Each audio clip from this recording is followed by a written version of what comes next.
বললাম এবং ভাবতে লাগলাম যে এমন কথা কে বলতে পারে,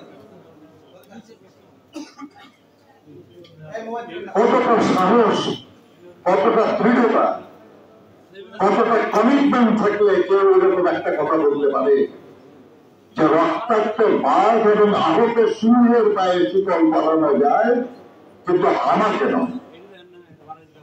সেরকম মানুষ দেখেছেন আপনারা কখনো? দেখে নাই তো দেখে নেন।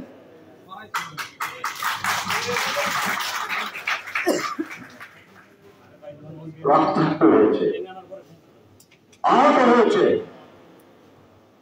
মৃত্যুর সঙ্গে পাঞ্জা লড়েছে, কিন্তু লড়াইয়ের ময়দান পরিত্যাগ করে দেয়।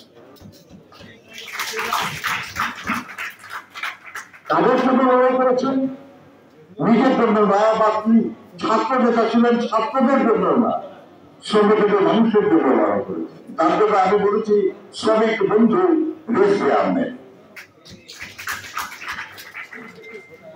বন্ধুরা না, অনেকক্ষণ ধরে আপনার বক্তব্য শুনছেন এবং আমাদের অত্যন্ত চমৎকার ভালো ভালো বক্তাদের বক্তব্য শুনেছেন আপনারা। আমি পাবলিক স্পিকার না, আর আজকে তো আলোচনা সভা, জনসভাও না। আমি বলি আপনাদের একটা জিনিস যে আপনাদের উপস্থিতি এবং বক্তব্যে বলা হচ্ছে যে রেজভী আহমেদকে আপনারা খুব সম্মান করেন, শ্রদ্ধা করেন, ভালোবাসেন, আপন জানেন।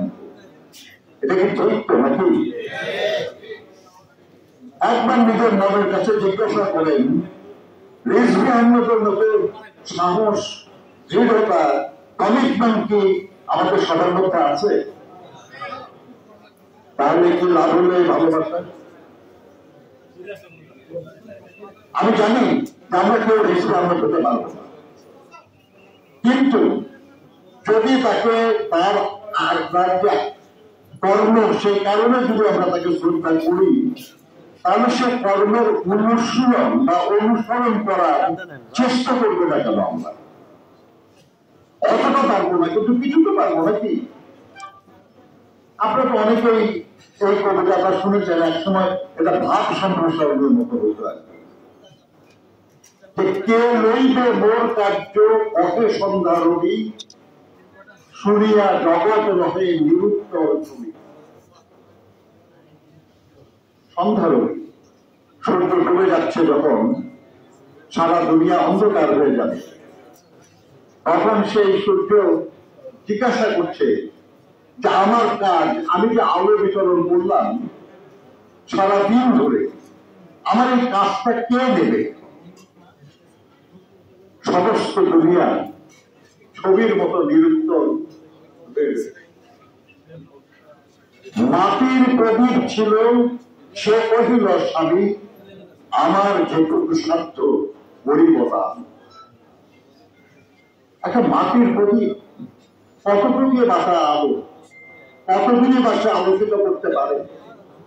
কিন্তু সে বলল আমার যতটা সাধ্য আমি কতটা করব। ভাবুন একবার, আমরা সবাই যদি প্রদীপের মতো কিছু জায়গা আলোকিত করতে পারি, তাহলে সবাই মিলে কি আমরা অনেক জায়গা আলোকিত করতে পারি না? পারি তো নাকি? এবং আমরা আরো যাদেরকে আমাদের সঙ্গে যুক্ত করতে পারবো, তারাও যদি প্রদীপ হয়ে আলো জ্বালায়, তাহলে কি আরো বেশি জায়গা আমরা আলোকিত করতে পারবো না? এটা যদি পারেন, আমরা যদি এটা পারি, তাহলেই শুধু রেজভী আহমেদের প্রতি শ্রদ্ধা জানানো। আর তা নইলে এই আয়োজন, এই বক্তৃতা মিথ্যা, কোনো কাজে। বন্ধুরা, আজকে রাজনৈতিক আলোচনা করতে আসি নাই।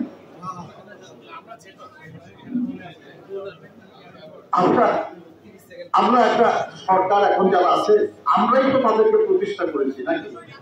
তারা তো জোর করে ক্ষমতা দখল করে নাই।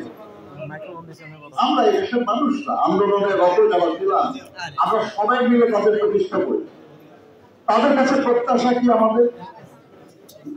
যে তারা জনগণের দৈনন্দিন সমস্যা সমাধানের চেষ্টা করবেন যারা অপরাধ করেছে, দোষ করেছে, খুন করেছে, খুন করেছে, তাদের বিচারের চেষ্টাটা করবেন, যতটা পারেন শেষ করবেন।